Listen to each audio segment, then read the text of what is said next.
ದೇಶವನ್ನ ಉಳಿಸಬೇಕು ಮತ್ತು ರಕ್ಷಿಸಬೇಕು ಎಂದರೆ ಅದು ನರೇಂದ್ರ ಮೋದಿ ಅವರಂತಹ ಆಡಳಿತ ದೇಶಕ್ಕೆ ಬೇಕು ಎಂದು ಜೆಡಿಎಸ್ ಮುಖಂಡ ಬಿಎಸ್ ನಾಗರಾಜು ತಿಳಿಸಿದರು. ಗುಬ್ಬಿ ಪಟ್ಟಣಬಾವಿ ಮನೆ ಕಲ್ಯಾಣ ಮಂಟಪದಲ್ಲಿ ಹಮ್ಮಿಕೊಂಡಿದ್ದ ಜೆಡಿಎಸ್ ಕಾರ್ಯಕರ್ತರ ಸಭೆಯನ್ನ ಉದ್ಘಾಟಿಸಿ ಮಾತನಾಡಿದ ಅವರು, ನಾವು ಕಳೆದ ವಿಧಾನಸಭೆ ಚುನಾವಣೆಯಲ್ಲಿ ಸೋತಿರಬಹುದು, ಆದರೆ ನಮ್ಮ ಮೈತ್ರಿ ಪಕ್ಷ ಈ ಬಾರಿ ಲೋಕಸಭೆಯಲ್ಲಿ ಗೆದ್ದೇ ಗೆಲ್ಲುತ್ತದೆ.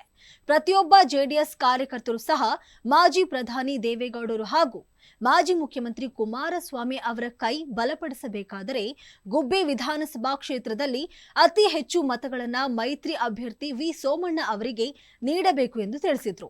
ಸೋಮಣ್ಣ ಗೆಲ್ಲುವುದು ಖಚಿತ. ಮೈತ್ರಿ ಅಭ್ಯರ್ಥಿ ಆಗಿರುವುದರಿಂದ ತುಮಕೂರಿನಲ್ಲಿ ವಿ ಸೋಮಣ್ಣ 1 ಲಕ್ಷ ಮತಗಳಿಂದ ಗೆಲ್ತಾರೆ ಎಂದು ವಿಶ್ವಾಸವನ್ನು ವ್ಯಕ್ತಪಡಿಸಿದರು. ಜೆಡಿಎಸ್ ಮುಖಂಡ ಜಿಎನ್ ಬೆಟ್ಟಸ್ವಾಮಿ ಮಾತನಾಡಿ, ಮೈತ್ರಿ ಧರ್ಮವನ್ನ ನಾವೆಲ್ಲ ಕಾಪಾಡಬೇಕು. ಮೋದಿ ಮತ್ತೊಮ್ಮೆ ಪ್ರಧಾನಿಯಾದರೆ ಮಾತ್ರ ದೇಶ ಅಭಿವೃದ್ಧಿಯಾಗುತ್ತದೆ. ಆದ್ದರಿಂದ ಸೋಮಣ್ಣ ತುಮಕೂರಿನಲ್ಲಿ ಅತಿ ಹೆಚ್ಚು ಮತಗಳಿಂದ ಗೆಲ್ತಾರೆ. ಸೋಮಣ್ಣ ಅವರು ಹೊರಗಿನವರು ಅಂತಾರೆ. ಯಾರು ಹೇಳಿದ್ದು? ಅವರು ತುಮಕೂರಿನವರೇ. ತುಮಕೂರು ಜಿಲ್ಲೆಯಲ್ಲಿ ಚುನಾವಣೆ ಉಸ್ತುವಾರಿಯಾಗಿ 4 ಬಾರಿ ಚುನಾವಣೆಯನ್ನ ಮಾಡಿದ್ದಾರೆ. ಸೋಮಣ್ಣ ಚಾಣಕ್ಯ ಬಿಡಿ. ಬೆಂಗಳೂರು ನಗರದಲ್ಲಿ ವಿ ಸೋಮಣ್ಣ ಅತಿ ಹೆಚ್ಚು ಅನುದಾನ ತಂದು ಬೆಂಗಳೂರು ಅಭಿವೃದ್ಧಿಗೆ ಶ್ರಮಿಸಿದ್ದಾರೆ.